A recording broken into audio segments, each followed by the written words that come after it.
거룩하신 아버지, 이 시간에도 우리로 그리스도 이름으로 이렇게 예배 자리에 나와서 찬송으로 경배해 주심을 감사드립니다. 하나님 은혜는 여전히 변함이 없이 늘 우리와 함께 하시고 때를 따라 도우시며 인도하시오나요. 그것을 우리는 깨닫지 못하고 여전히 옛사람대로 살 때가 많이 있습니다. 오늘도 허물과 죄를 가지고 나와서 십자가에 찢기고 상하시고 피 흘려 죽으신 하나님 아들 예수 그리스도 피로 씻어주셔서 시간 하나님 밖에 합당한 귀한 예배가 되기를 원합니다. 그 어느 때보다 참으로 예배하기 힘든 때 우리의 예배를 사모하는 복된 은혜를 주옵시고 늘 예배 시간을 소중히 여기고 귀하게 여기는 우리 성도들 되게 하여 주옵소서. 시간도 이 종을 세우셔서 그리스도 피로 씻어주시고 주의 복음이 힘있게 능력있게 증거되어서 우리 마음에 새기고 참으로 복음의 능력을 힘입어 살아가는 저희들 되게 하여 주옵소서. 주 예수 그리스도 이름으로 기도합나이다. 아멘. 네, 오늘 본문은 이고니온, 바울과 바나바가 이고니온에 들어가서 복음을 전하는 그 일을 기록한 본문입니다. 우리가 아시는 대로 바울과 바나바는 안디옥 교회 파송을 받습니다. 안디옥 교회 바울과 바나바가 1년 동안 열심히 가르쳤어요. 근데 교회가 안 돼 사간 거예요. 그런데 교회가 선교를 하기 위해서 바울과 바나바 같은 그런 지도자가 안디옥 교회에 계속 있으면 얼마나 좋을까요? 근데 그 교회에서 우리만 바울과 바나바에게 복음을 들을 게 아니라 이제 우리는 들었으니까 우리 이제 가르침대로 교회를 이루고 이제 많은 나라 족속들이 우상에 찌들려서 그리스도 없이 살아가는데 그들에게 복음을 전해야 되지 않겠는가. 이게 복음이 들어오면 복음의 빚진 자가 되는 거죠. 야, 내가 빚진 자인데 이 빚을 갚아야 되는구나. 이 갚으려면 어떻게 해야 돼요? 전해줘야 갚는 거죠. 내가 복음을 누가 들려줬으니까 내가 받은 거잖아요. 누가 전도를 해줬으니까 내가 받은 거란 말이에요. 그 내가 구원에 이르렀고 예수 그리스도가 구원주라는 걸 알고 하나님의 아들임을 알고 십자가에서 우리 구원을 위해서 찢기고 피 흘려 죽으신 것을 들었으니까 내 구원이 이렇게 이루어졌구나. 그게 구원사역이잖아. 이걸 내가 들음으로 들을 때 성령의 역사에서 우리가 믿게 됐단 말이야. 그럼 이제 들려줘야 할 사람이 필요하잖아. 그러니까 내가 못 들려주니까 들려줄 사람을 우리가 보내자. 근데 이제 복음을 듣고 세워진 지가 얼마 안 됐는데 사실 뭔가 그들이 바울로부터 복음을 받은 그들이 나가서 전도하기는 아직도 부족하고 느꼈겠죠? 그러니까 그들이 바울과 바나바를 선교사로 세우죠. 그래서 이게 이방인 최초의 선교의 시작이 됐어요. 이거를 우리는 바울 1차 전도여행, 선교여행이다. 이렇게 말하기도 하죠. 그래서 사도행전 13장 1절로 14장 오늘 본문과 28절까지를 1차 선교 전도여행이다. 이렇게 학자들이 분류를 합니다. 어쨌든 이렇게 안디옥 파송을 받아서 지역을 다니면서 복음을 전했는데 비시디아 안디옥 지역에 가서 회당에 들어가 복음을 전했어요. 그러니까 이고니온 오기 전에 거기 가서 복음을 전했는데 항상 바울 사도는 바나바하고 어느 도시를 가면은 제일 먼저 찾는 게 뭐라고 그랬죠? 회당이었어요. 회당. 여기 이 도시에 회당이 있는가? 비시디아 안디옥을 딱 가가지고도 회당을 찾는. 이 당시에는 대단한 도시들이죠. 지금 다 흔적도 없고 이름도 다 바뀌고 막 이런 형태로 대우 지금 튀르키아, 터키 지역이잖아요. 그런데 이 소아시아 지역이니까 다 지금은 바울이 돌아다니면서 복음을 전했던 그 흔적들이 어디 있는지도 몰라요. 다 이슬람이 쓸어버렸으니까. 그렇지만 이제 고고학적으로 다 발견이 되는 거죠. 어쨌든 이 비시디아 안디옥 지역에 가서 회당을 찾았어요. 회당에 딱 들어가니까 그 회당의 전통대로 율법서를 딱 읽고 선지서를 읽고 딱 회당장에 주관해가지고 딱 읽어요. 또 시키면 읽고. 여러분 보라고. 구약 맨날 모세가 기록한 성경, 창세기, 출애굽기, 레위기, 민수기, 신명기 열심히 읽는 거예요. 안식일마다 모여가지고. 또 선지서도 또 읽고. 그러니까 구약은 늘 들어서 잘 아는 거죠. 그런데 거기서 뭘 발견을 못하는 거예요? 그리스도가 없는 거예요. 예수 그리스도가 없어요. 그러니까 문자적으로만 보는 거죠. 그러니까 뭐 해야 돼요? 아브라함이 했던 할례도 해야 돼요. 절기도 지켜. 그래 이제 성전 예산을 예루살렘에 해야 되는데 못 하잖아요. 그러니까 이제 흩어져서 사는 유대인들이 회당을 중심으로 사는 거죠. 본래는 이제 바벨론에서 포로 귀환해서 와가지고 이제 성전 복구가 안 되니까 이제 가르치긴 해야 할 거 아니에요. 그래서 이제 생겼던 것들이 회당 제도들이죠. 율법을 열심히 가르쳤단 말이에요. 이제 성전 제사는 못 드려요. 이제 성전이 세워진 다음에는 어떻게 합니까? 성년이 되면 이렇게 흩어져 사는, 세계 흩어져 사는 사람들이 예루살렘으로 모이죠. 유월절 제사할 때는 다 오는 거예요. 회당에서 배웠으니까. 와서 성전 제사를 드렸간. 그러니까 이렇게 회당에서 예수 그리스도를 가르치는 게 아니라 문자적인 구약 성경만 가르치는 거죠. 그러니까 바울이 그렇게 자기도 배웠던 사람이고 가르쳤던 사람이잖아요.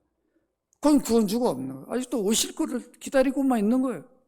이미 오셔가지고 구원의 일을 다 이뤘는데 그걸 부정해버리고.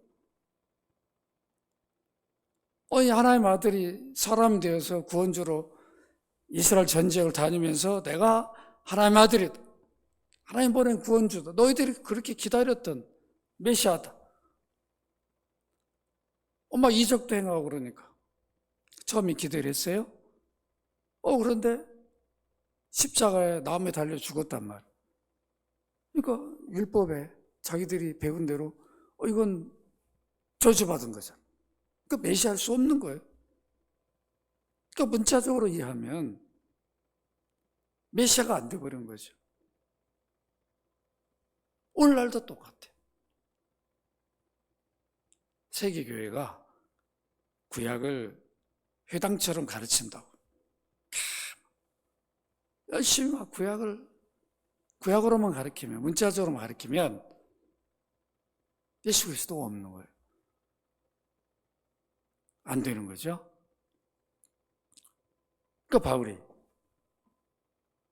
뻔하잖아. 자기가 옛날에 다 경험했던 거니까. 또 비시디아 안디옥에 가서 회장에 딱 가니까 거기도 똑같은 거. 여러분, 그래서 이것을 한번 볼 수 있어야 되죠.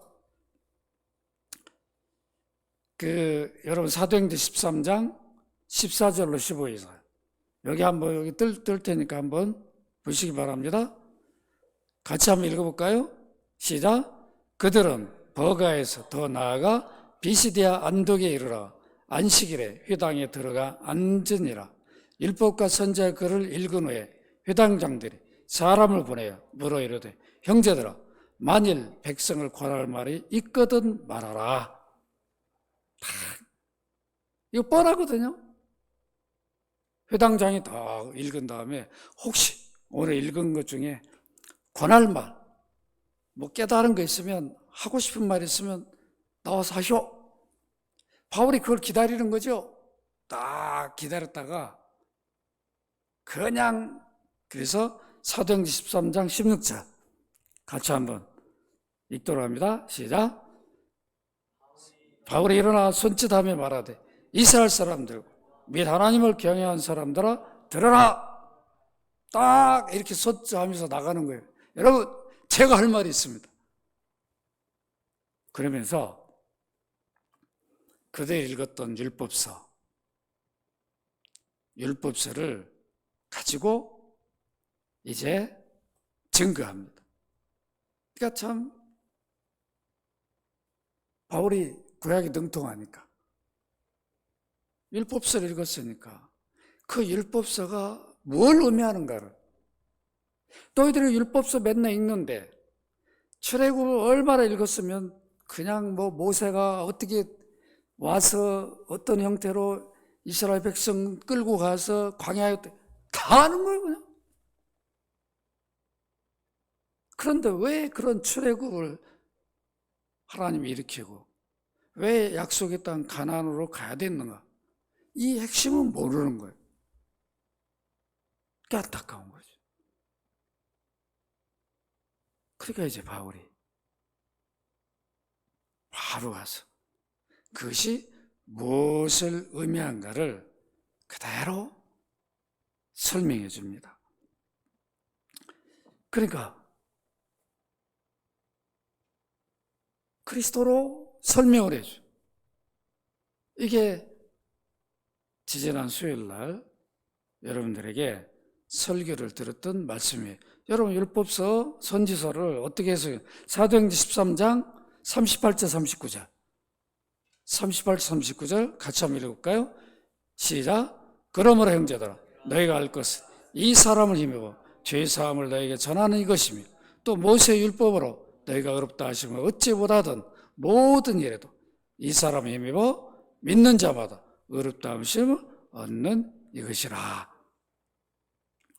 모세 율법을 아무리 읽고 할례를 받고 절기를 지켜도 그거로 어렵다면 어찌 못한다. 이 약속을 따라 오신 이분을 믿어야 된다. 그분이 누구예요? 예수 그리스도. 바울이 이렇게 전해준 거예요. 구약을. 이 약속대로 오신 분이다. 선지서. 제가 시간 없어 다 못 읽어드렸는데 이미 우리가 수요일날 설교 들었던 내용이에요. 사도행전 13장 22절 23절 13장 22, 23절 여기 선지서를 어떻게 해석해 주는가 한번 보십시다. 시작. 패하시고 다윗을 왕으로 세우시고 증하여 이르시되 내가 이새의 아들 다윗을 만나니 내 마음에 맞는 사람이라 내 뜻을 다 이루리라 하시더니 하나님이 약속하신 대로 이 사람의 후손으로 이스라엘 위하여 구주를 세웠으니 곧 누구라? 예수라. 너희들이 이렇게 다윗을, 이새의 아들 다윗을 잘 알고 사울왕 잘 알고, 사울은 이미 패하지 않나요? 그 다음에 다윗을 세우고 이렇게 이스라엘을 든든하게 세운 것은 다윗을 위한 게 아니라 그 다윗의 후손을 구원주 때문에 다윗을 이렇게 세웠는데 너희들은 다윗만 알고 다윗 왕 같은 분이 구원주로 오셔가지고 우리 이제 이스라엘을 로마 석고 해방해가지고 과거에 그냥 다이스 드렸던 그 영화를 회복할 그런 메시아만 기대하는 거죠. 구약을 구약으로만 알고 있으니까. 오늘날도 그런 거죠. 구약을 구약대로 말하면 어떤 부흥사는 두라도 복을 신명기 두라도 복을 받고 나가도 복을 받고 맨날 그런 얘기만 하는 거죠. 이런 이적이 있겠습니까? 지금도 이런 이적이 일어날 걸로 얘기하고. 그게 아니라 바울이 그렇게 해석하거나 설교하거나 가르친 적이 없어요. 사도들이 구약을 그런 식으로 가르친 적이 없다고. 이걸 알아야 되죠. 종교개혁가들도 종교개혁의 원리를 뭐라고 말해요? 여러 다 중요하지만 초대교회로 사도들의 전통으로 돌려보내준 거죠. 자기들이 새로 뭘 만든 게 아니에요. 이미 빗나간 것을 돌아가게 만든 거예요. 그러면서 중요하게 여겼던 게 뭐냐면 신약에서 구약을 해석해내라. 이게 성경을 바르게 해석하는 거다. 이건 제 얘기가 아니라. 그죠? 요즘 청문회 이런 거 저는 자주나 어쩌다 한 번씩 보면은 막 서로 논쟁하면서 공부 좀 하세요 막 이러더라고. 누가 공부를 해야 할지 모르겠지만 어쨌든 간에. 그죠? 정말 서로 알고 그냥 역사에 대해서 이렇게 우리는 지금 그런 걸 못 하잖아요. 참 안타깝죠. 뭘 정립하고 그럴 새가 없고 이렇게 우리 역사가 그렇게 오다 보니까 이제 와가지고 뭘 하려고 그러니까 누구 입장에서 뭘 보느냐 다 서로 대립하고. 어느 역사가가 지금 나와가지고 이거다고 말할 수 있겠어요? 누가 따르겠냐고. 어느 누가. 아이고 저분이 말하면 전 진리다라고 누가 따를 수 있겠어요? 안타깝죠?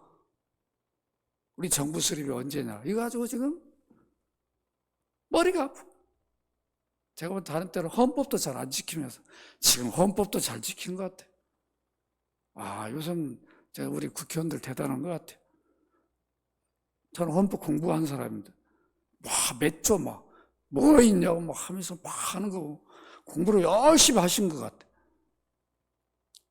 참 우리가 어떤 성경 역사도 마찬가지죠.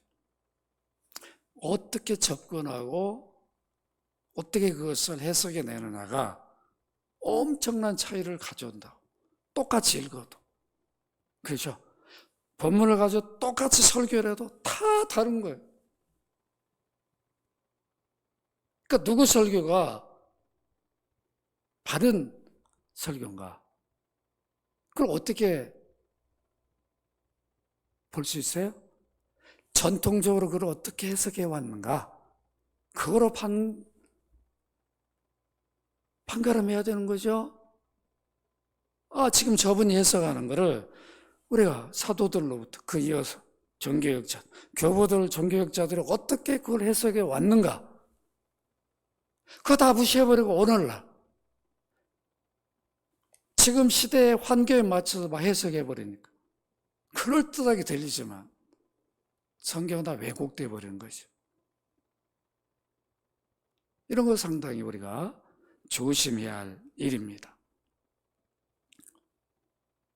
이렇게 바울은 그들이 한 번도 들어보지 못한 회당에서 그 긴 세월 동안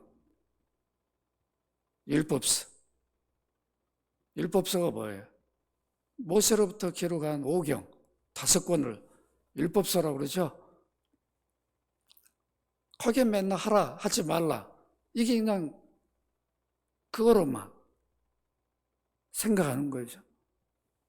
그러니까 유대인들처럼 율법을 지키려고 노력하는 사람이 어디 있겠어요? 그러나 못 지키잖아.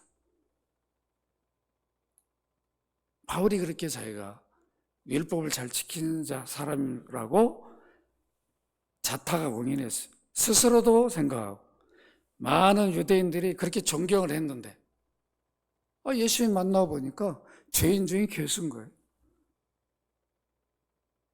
그러니까 율법을 지켜서는 의롭다 얻을 사람이 없는 거예요. 그러니까 율법의 기능, 목적이 뭔지를 알아야 되는 거잖아요.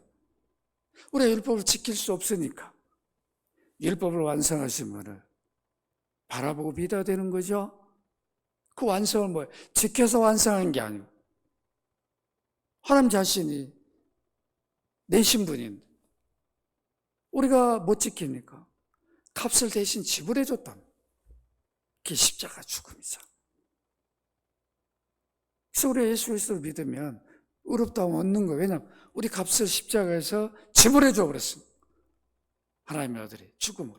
그것이 바로 율법의 완성이에요. 마침이 된 거예요. 이거 왜 없어요? 갈라디아서는 그거를 계속해서 가르쳐 주는 거죠. 이렇게 비시디아 안디옥의 회당에 가서 구약을 율법서를 선지서를 신약으로 그리스도로 해석해 주니까 놀라운 일이 일어나는 거죠. 복음을 들려주니까 구원의 역사가 일어납니다. 여러분, 우리가 성경이 왜 구원의 책인가? 누가복음 24장 44절 같이 한번 읽어보도록 하십시다. 누가복음 24장 44절 함께 읽습니다. 시작. 또 이르시되 내가 너희와 함께 있을 때에 너에게 말합니다. 곧 모세의 율법과 선지자율과 시편에 나를 가리켜 기록된 모든 것이 이루어져야 하리라 한 말이 이것이라. 구약성에 누구를 가리킨 거예요? 예수 그리스도를.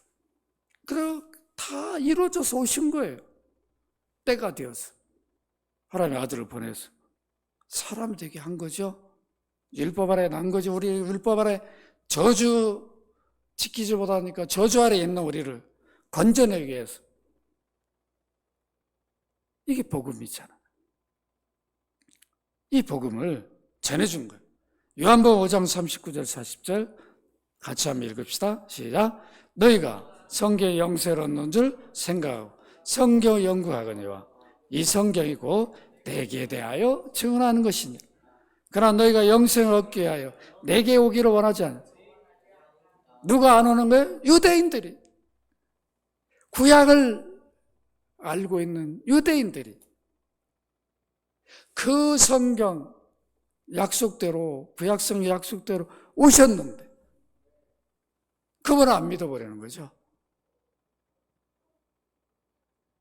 이방인들은 성경을 가르침도 안 받으니까 몰라요. 유대인들은 늘 회당에서 가르침 받으니까 구약이 뭔 줄 아는데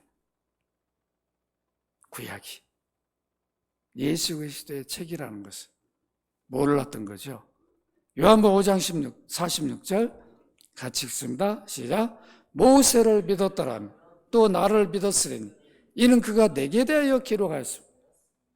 모세는 너무 잘 알아요. 다윗도 너무 잘 알아요. 아브라함도 너무 잘 알아요. 제가 주일날 족장들 지금 설교하고 있잖아요. 야곱. 그 시대에 여러 모양, 여러 부분으로 여호와께서 어떻게 말씀을 주셨는가, 어떤 약속을 주셔서 그들 통해 어떤 일을 이루어갔는가, 우리 구원 역사를 위해서. 그걸 제가 주일날마다 지금 설교하고 있는 거잖아요. 히브리서 1장 1, 2절이 구약 시대의 옛적에 선지자들 세워서 여러 부분, 여러 모양으로 말씀하신 하나님, 그 말씀하신 목적이 무엇인가를 히브리서는 신약에서 구약을 해석해 내주는 거예요. 이렇게 설교하려니까 너무 힘들죠. 연구해도 봐야 되니까. 다른 거 할 시간이 없는 거죠. 그러니까 다 그냥 집어치우고 그냥 본문만 가지고 막 그냥 현대적인 감각에서 막 해석하는 게 훨씬 설교가 쉽죠. 그렇게 하면 본래 성경 기록 목적을 벗어나 버리게 된다. 그래 참 조심해야 되는 거죠. 그러니까 바울은 그걸 아는 거죠. 그래서 구약을 그리스도로 해석해 줍니다. 그래서 들려줘요. 왜 들려주는가? 그리스도를 들려줘요. 로마서 10장 17절 같이 한번 읽도록 합니다. 시작. 그러므로 믿음은 들음에서 나며 들음은 그리스도의 말씀으로 말미암아. 믿음은 들려줘야 돼. 누굴 들려줘야 돼? 그리스도.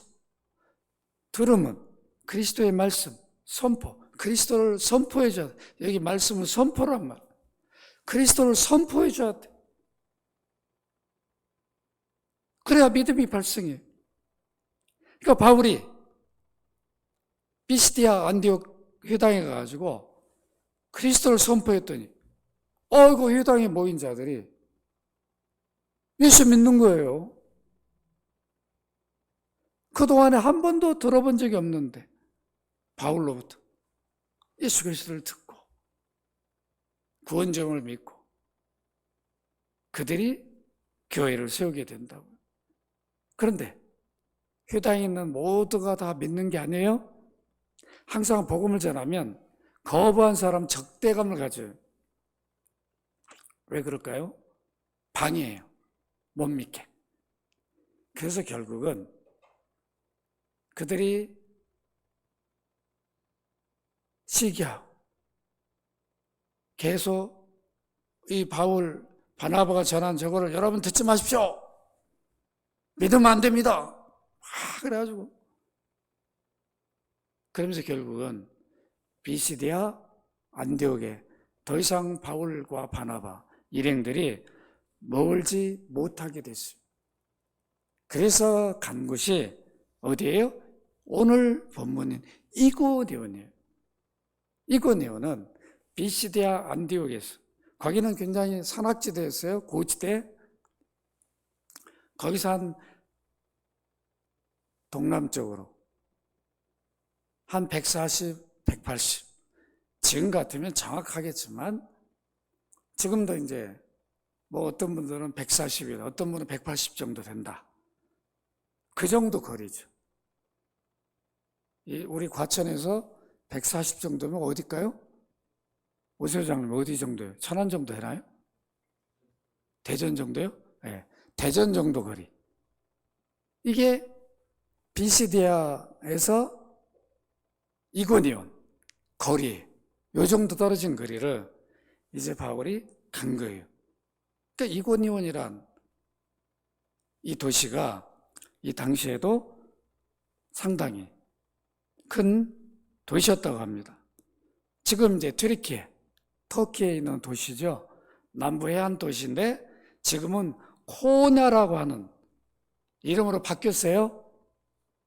과거는 이고니온이었는데 지금 코냐라는 도시로 바뀌었는데 지금 박정화 선교사가 있는 튀르키예입니다.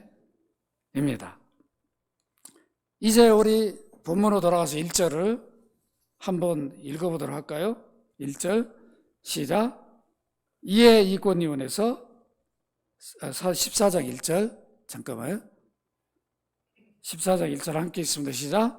이에 이고니온에서 두 사도가 함께 유대인의 회당에 들어가 말하니 유대와 헬라의 허다한 무리가 뭐하더라? 믿더라. 회당에 들어가서 뭘 말한 거예요? 비시디아 안디옥에서 말한 것처럼 회당은 통일하잖아요. 똑같이 율법서, 선지서를 가르치니까 안디옥에 가가지고 했던 것처럼 이고니온 회당에 가서 바울이 또 뒤에가 앉아있다가 손 들고 가서 여러분 다 그러면서 율법서에 대해서 또 그들이 읽은 본문은 이겁니다. 예수 그리스도입니다. 이분이 이미 오셔가지고 이렇게 십자가 다 지시고 피 흘려 죽으시고 부활 승천하셨는데 그분이 나를 세웠습니다. 나를 이렇게 보냈습니다. 그 여러분에게 내가 지금 복음을 전합니다. 내가 본래 납비 출신 아닙니까? 나도 율법밖에 몰랐습니다. 율법으로 의를 얻는 줄 알았습니다. 아닙니다. 이분을 믿어야 됩니다. 그 복음을 전한 거예요. 그랬더니 유대와 헬라의 허다한 무리가 믿더라! 놀랍죠? 한 번도 들어보지 못한 바울이 바나바가 이고니온에 안 갔으면 이들은 회당에서 맨날 율법서 선지서 읽다가 끝날 인생들이에요. 거기 가서 바울이 복음을 전해주니까 예수 믿게 됐잖아. 얼마나 이들이 복받은 자들. 그래서 이들이 이고니온에 유당에 속해 있던 예수 그리스도의 복음을 받은 유대인들, 헬라, 이방인들이 모여가지고 이고니온에 교회가 세워져요. 놀랍죠? 얼마나 놀라워요. 그런데 재밌는 거는 회당에도 이 당시에 이렇게 여기 보니까 어떠한 무리가 이렇게 한 거, 회당의 사람들이 많이 모였던 것 같아요. 그러니까 오늘날 이단들이 많이 모인다고 원래 뭐 허접한 게 또 많이 모여요. 그렇죠? 정말 중요한 가르침은 우리가 지금 세계 어디 봐도 이 개혁교회들은 소수밖에 안 모여요. 그런데 그런 교회는 계속 이어가 역사적으로 안 없어지고 그렇게 오래도록 역사 흘러도 근데 큰 교회들은 다 사라져 버렸어요. 막 모였다가 으쌰으쌰 하던 교회들은 다 없어져 버렸어요. 이걸 알아야 되죠. 그러니까 우리가 어떻게 배워서 이걸 어떻게 이어가느냐가 중요한 거죠. 많이 모이면 좋을 것 같은데 제대로 못 가르쳐요. 그래서 늘 교구를 나누어 가지고 관리밖에 할 수 없어요. 저도 다 해봤잖아. 그 시스템으로 갈 수밖에 없어요. 그래 결국은 늘 배우고 뭐가 다른 분들은 10%밖에 안 돼요. 5,000명 모여도 500명도 안 돼요. 그런데 오히려 작은 교회는 다 비록 100명 미만, 200명 미만 모인다 해도 제대로 배운다면 훨씬 더 유익한 거죠. 그러죠? 좀 사이즈 큰 교회는 목사님이 성도 이름도 몰라. 몰라요? 길 가면 인사만 하면 우리 교회 성도인지 누군지도 몰라. 그럴 수밖에 없어요. 알 수가 없죠. 담임 목사님 신방도 못해요. 어떻게 하나? 누구 집은 가고 누구 집 안 갈 수도 없죠. 큰 교회는 나름대로 또 여러 일들을 해요. 선교사, 파송도 하고, 뭐 가서 학교도 세워주고, 병원도 세워주고, 작은 교회는 할 수가 없잖아. 그런 어떤 유익함도 있어요. 또 작은 교회는 그런 일은 못하지만, 이렇게 잘 가르침을 받고, 늘 담임 목사하고, 늘 교제하고, 이런 유익함이 있는 거죠. 그러니까 바울은 가서 회당에 들어가서 이렇게 그리스도를 선포해주고 들려주니까 놀라운 변화가 비시디아 안동만이 아니라 피해서 간 이고니온도 이렇게 그들이 복음을 받고 놀라운 변화들이 일어납니다. 그렇다고 전도한다고 그리스도를 전한다고 그 모인 머리가 다 믿는가? 아니에요. 절대 그러지 않습니다. 오늘 2절을 같이 한번 읽도록 하겠습니다. 시작. 그러나 순종하지 아니하는 유대인들이 이방인들의 마음을 선동하여 형제들에게 악감을 품게 했다. 복음을 거부한 자들이 분명히 나옵니다. 그 유대인 중에. 이들이 뭐예요? 복음을 받는 이방인들의 마음을 선동했어요. 흥분시켰어요. 야! 저거 가짜야. 저거 따라가면 안 돼. 막 그렇게 하는 거죠. 그러니까 막 혼란이 오는 거죠. 이거 누구 말을 믿어야 돼? 만약 이런 때 바울이 이고니온 지역을 떠나버리면 이들은 다시 유대교로 돌아가 버리죠. 그러니까 여기에 악감을 가졌다. 나쁜 감정, 반감을 갖게 만든 거죠. 이런 일들을 교회가 하면 안 된단 말이에요. 좀 뭔가 배우려고 하면 잘 돌봐주고, 서로 교제하고자 하면 같이 교제도 해주고, 이렇게 해서 세워가야 되는 거죠. 해야 된다. 이게 필요한 거죠. 그런데 바울 바나바가 있으니까 얼마든지 비시대 안디옥 교회는 처음 듣고는 놀래가지고 다음 안식일에도 와서 좀 전해줄 수 없느냐? 그것도 갔어요. 그랬더니 많은 이고니온 그 비시대 안디옥에 있는 시에 있는 사람들이 소문을 듣고 막 몰려온 거예요. 그러니까 이제 유대교 무너지는 거잖아요. 그러니까 그거를 막고 그렇게 해서 결국은 바울과 바나바가 비시대 안디옥에 못 있게 만들어버리죠. 이고니온도 동일한 그런 일이 나왔습니다. 그래서 어떻게 합니까? 여러분 3절 이렇게 반감을 가지고 적대감을 가지고 복음을 막는 그런 일이 생길 때 두 사도가 어떻게 하는가? 3절 같이 읽습니다. 시작.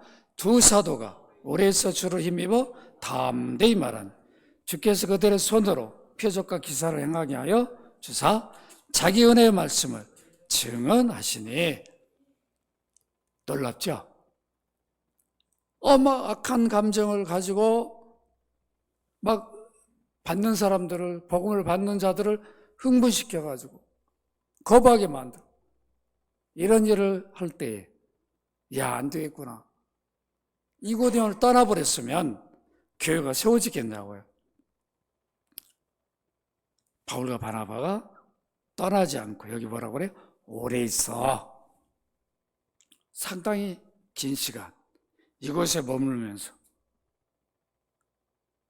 주를 힘입으면서 주님이 여기 오래 있으라고 하는구나. 그래서 주님이 어떻게 하냐면 바울과 바나바 일행들을 저들이 악한 감정 못 갖게 하도록 어떻게 해요? 표적과 기사가 나타나게 해요. 구체적으로 어떤 것이 바울과 바나바 손에서 어떤 이적 기적들이 나왔는지는 알 수 없지만 그 일을 하게 만들어요. 그러니까 이걸 통해서 뭐예요? 바울과 바나바가 전한 예수 그리스도가 맞구나. 그분이 이런 능력을 줬구나. 그분이 보낸 종이구나. 이 확신을 갖게 하는 거죠. 거부 못하도록. 그래서 이적과 표적은 복음을 믿게 하고 전하게 한 수단으로 작용하는 거죠. 이것이 목적이 되면 안 된다는 거예요. 아시겠죠? 내가 이번에 어떤 일이 잘 됐어. 그러면 하나님 은혜가 나로 하여금 이 믿음으로 살도록 이런 은혜로 주시는구나. 이런 확신을 갖게 하는구나. 그런데 그렇게 안 하고 맨날 그것만 바라보면 안 된단 말이에요. 또 주님 이거 이루어주세요. 또 다른 표적도 주세요. 다른 이적도 주세요.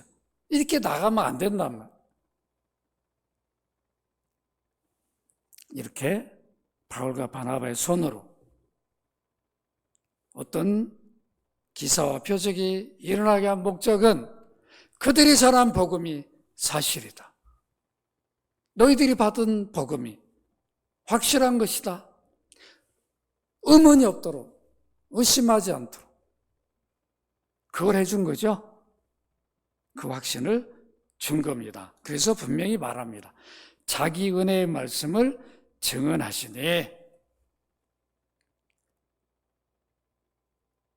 그러니까 바울과 바나바를 주님이 완전히 세워준 거죠. 그러니까 이고니온 지역에 교회가 세워지게 됩니다.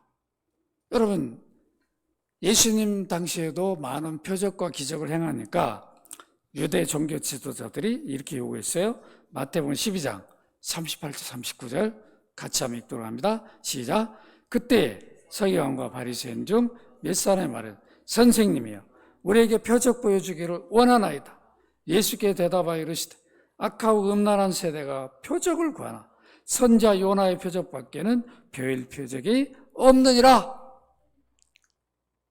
안 믿으면서 이번엔 좀 뭐 좀 보여줄 수 있어?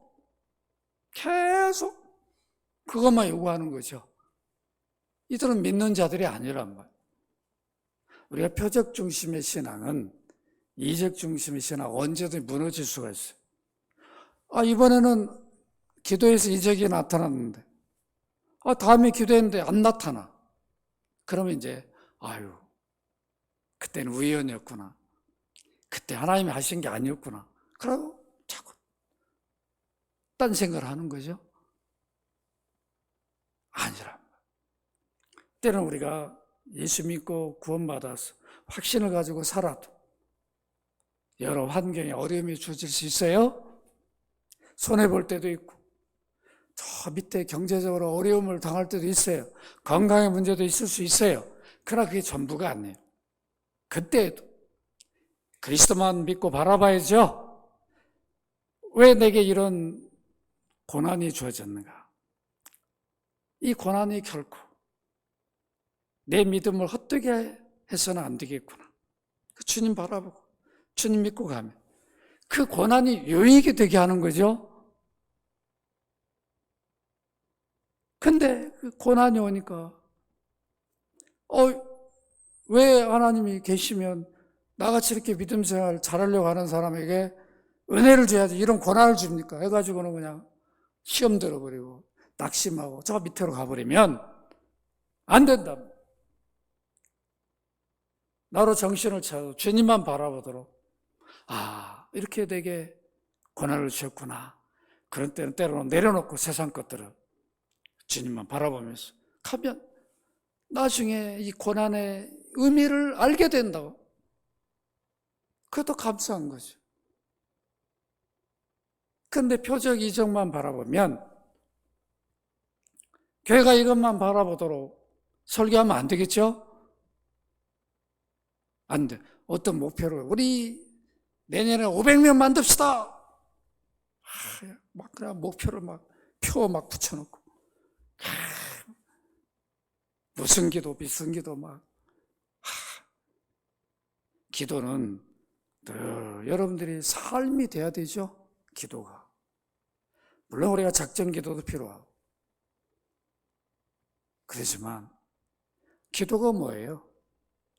하나님이 내게 주신 특권 아니에요? 하나님 자녀들에게? 그럼 늘 언제든지 활용해야지. 언제든지 길을 가다가도 잠을 자다가도 바쁠 때에도 화장실 와서 시간이 없어서 잠깐 앉아가지고도 주님 아버지요 하면서 기도할 수 있는 이런 우리 그리스도인들이 돼야지. 성숙한 그리스도는 아니에요? 맨날 특세만 하고 먼세 해가지고 그냥 밀어놓고 그때뿐인 거죠. 그때뿐. 그게 아니라 매일 삶이 자유로운 것 같은데 기도 안 하는 교회 같은데도 늘 집에서 골방에서 기도하고 길에서도 기도하고 이게 진정한 그리스도인의 모습이죠. 이런 삶을 살아야 되는 거죠. 교회에서 늘 구제헌금 모아가지고 단체 구제하는 것도 좋지만 오른손이 하는 거, 왼손이 하는 거 모르게 늘 이웃을 섬기고 주님만 아시는 거예요. 늘 이웃사랑을 교회 밖에서도 베풀고. 그거 뭐 목사나 장로님들 알아야 됩니까? 교회가 알아야 됩니까? 우리는 못 보지만 주님은 보시잖아. 이게 그리스도인의 삶인 거죠. 이런 그리스도인들이 되어져야 됩니다. 이제 이렇게 이들은 적대감을 갖고 있습니다. 표적을 원하는 사람은 표적만을 바라요. 그러니까 예수님 말을 나는 선지자 요나의 표적밖에는 보일 표적이 없다. 요나가 뭘 말해준 거예요? 물고기 뱃속에 들어가가지고 살아나잖아요. 그 요나는 누굴 예표하는 거예요? 예수 그리스도가 무덤에 들어갔다가 살아나는, 그걸 미리 보여준 거잖아요. 그런데 요나 얘기만 맨날 하면 그리스도가 없는 거죠. 그래요, 안 그래요? 이미 예수님이 요나 얘기를 하는데, 예수님을 사람으로만 보면 요나를 봤어요? 못 본 분은 아니에요. 요나를 세운 분이잖아요. 요나가 물고기 뱃속으로 들어가게 한 분이 하나님의 아들이잖아요. 그러니까 요나를 아는 거죠? 그분이 사람이 되어 오셨으니까. 이걸 우리가 알아야 된다. 성경 속에서. 그런데 이렇게 예수님 말씀한 거를 구약을 알고 있는 바리새인들이 못 깨달아요.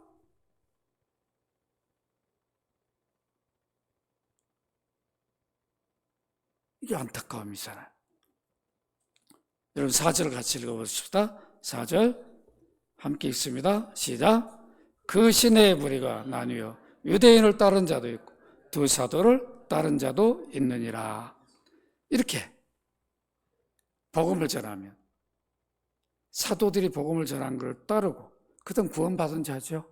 은혜를 입은 자. 따르지 못한 자들은 안타깝게 사단의 종로로 하고 있는 거죠. 그러니까 어떻게 해요? 복음을 받은 자들을 핍박하는 거죠. 복음을 전하는 자들을 못 자라게 하는 거죠. 여러분 5절 같이 한번 읽도록 합니다. 시작. 이방인과 유대인과 그 관리들이 두 사도를 모욕하며 돌로 치려고 달려들어. 복음을 거부하며 이렇게 무서운 일을 해요. 복음을 거부한 이방인과 유대인 관리들, 회당의 어떤 직분자들 아니겠어요? 우리 회당이 무너지니까. 이거 뭐야? 바울 바나바가 돌아가지고 그냥 회당 다 무너지게 만든다. 그러니까 저 두 놈을 가만 놔두면 안 되잖아. 이 모욕은 폭력적으로 무리하게 행동한 걸 말하죠. 말뿐이 아니라 행동까지 한 거죠. 여러분 돌로 치려고 할 때 어떻게 합니까? 우리가 무기를 들 때 한번 살짝 이렇게 듭니까? 이래요? 그냥 막 도끼가 올라와가지고 돌을 들을 때 살짝 들어요? 이거 두 사도 막 돌로 쳐 죽이려고 그런 거잖아. 그렇게 한 거예요. 얼마나 이 적대감이. 그래 오늘날 선교지에서 선교사들이 복음을 전하면 믿는 사람 있는 감 적대감으로.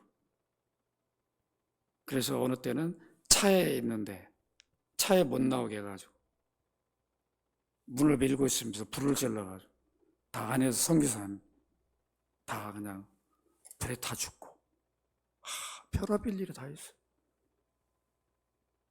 그런다. 그러니까 이 적대감 이게 어느 때 어떤 저기로 나타날지 모르는 거죠. 그러니까 바울을 바나바를 돌로 쳐 죽이려고 하는 그런 모습이 나타났습니다. 그래서 결국은 이고니온에 있지 못하고 바나바 일행이 떠나게 됩니다. 6절 7절 같이 한번 읽고 마치도록 합니다. 시작. 그들이 알고 도망하여 누가 오니아와 두성 누스드라와 더베와 그 근방으로 가서 거기서 복음을 전하니라. 또 가서 복음을 전하죠. 여기 도망했다. 이 단어는 조금 번역을 마치 그냥 살라고 도망친 것처럼 그러는데 피신이란 뜻이 돌로 쳐 죽이려니까. 아직 죽을 때가 아니잖아요. 예수님도 어떻게 해요? 막 죽이려고 아직 십자가 죽으실 때가 아니니까 피하죠. 이 피했다는 단어예요. 아이고 내가 살아야 돼 그냥 36개 놓은 게 아니에요. 이 우리 한국 단어는 우리말 단어 이렇게 약간 오해할 수 있게 야 바울이 그 겁도 많네. 그냥 살라고 그냥 도망쳤네 그냥. 아이고 나 살자라. 그런 뜻이 아니에요. 아 돌로 치려고 그러니까 이제 더 이상 여기서는 복음을 전하면 우리만이 아니라 이제 복음을 받아 교회가 막 이루어지는 교회도 많이 핍박을 받고 어렵겠구나. 우리가 잠시 피해야 되겠다. 이해가 되죠? 그런 단어입니다. 말씀을 맺습니다. 여러분 오늘 이렇게 본문을 보니까 어떤 생각이 들어요? 복음은 들려줘야 되는 거죠. 들려주면 성령이 역사를 해요. 그리스도를 들려줘. 그리스도가 누구인가? 하나님 아들이고 또 구약에 우리가 풍성하게 들려주려면 창세기서부터 아담이 범죄해서 여자 후손을 약속하고 그 여자 후손을 보내주기 위해서 인류 구원을 어떻게 이룰까를 다 이해를 못하니까 그 이해하기 위해서 제사제도도 만들고 핑계하지 못하도록 율법을 만들어 주셔가지고 율법을 지킨 자들이 제사를 통해서 회복하게 만들고 그러면 그 제사 자리에 완전한 그건 그림자 완전한 제물이 돼. 그분이 오면 제사는 끝난 거잖아요. 그래서 오셔서 단번에 완전한 제사를 드린 거죠. 그래서 구약 제사가 동물 제사 필요 없게 된 거예요. 그래서 오늘 우리 예배를 드리는 거 아니에요? 그러니까 예배 자리에 그리스도 공로로 예배하니까 그 감격과 기쁨으로 예배해야 되겠죠? 예배를 사모하고 나와야 되겠죠? 이렇게 들려주는데 두려워할 거 아니에요. 가르쳐주는데. 그래서 우리가 인내하면서 이 단들 20만 이상 모이잖아요. 막 카퍼에다가 지금 난리잖아요. 시 다니면서. 거기 뭐가 있냔 말이에요. 때로 막 몰려다녀. 거기 뭐가 있어? 안타깝죠. 우린 진리를 가르쳐도 그리스도를 전해도 잘 안 들으려고, 잘 안 모이려고 그러고 이렇게 되는 거죠. 그러나 바울은 끝까지 전해줍니다. 우리 이걸 배워야 되죠. 우리도 끝까지 전해줘야 돼. 적대감을 어느 때는 돌도 맞을 수 있어요. 핍박도 받을 수 있어요. 그거는 내가 그리스도를 전하니까. 그 참 그리스도를 전하니까 사단의 역사가 일어난다는 증거예요, 그게. 그걸 피하고 두려워할 이유가 없어요. 내가 거짓을 전하면 핍박이 안 와요. 참 진리를, 생명의 복음을 전하니까 사단의 역사가 일어나는 거죠. 방해하는. 그런 거 우리가 두려워할 이유가 없어요. 다음 대 전하십시다. 그리스도를 들려주면 성령의 역사에서 믿게 합니다. 이 믿음을 가지고 여러분들이 그리스도를 전하며 살기를 주의 이름으로 축원합니다. 그러고 하신 아버지, 바울과 바나바가 이렇게 많은 나라 지역을 다니면서 복음을 전했던 것처럼 우리가 그 복음을 받았습니다. 동일한 복음의 빚짐자입니다. 우리들도 성경을 문자적으로만, 특히 구약을 문자적으로만 전할 게 아니라 구약이 그리스도의 구원의 책임을 잘 살피고 전해줄 수 있는 저희들 되게 하여 주옵소서. 오늘도 이 도전을 받습니다. 마음에 새기고 누굴 만나든 내가 믿는 예수 그리스도를 구약으로부터 신약까지 풍성하게 전해줄 수 있는 우리 연합계 모든 성도들 되게 하여 주옵소서.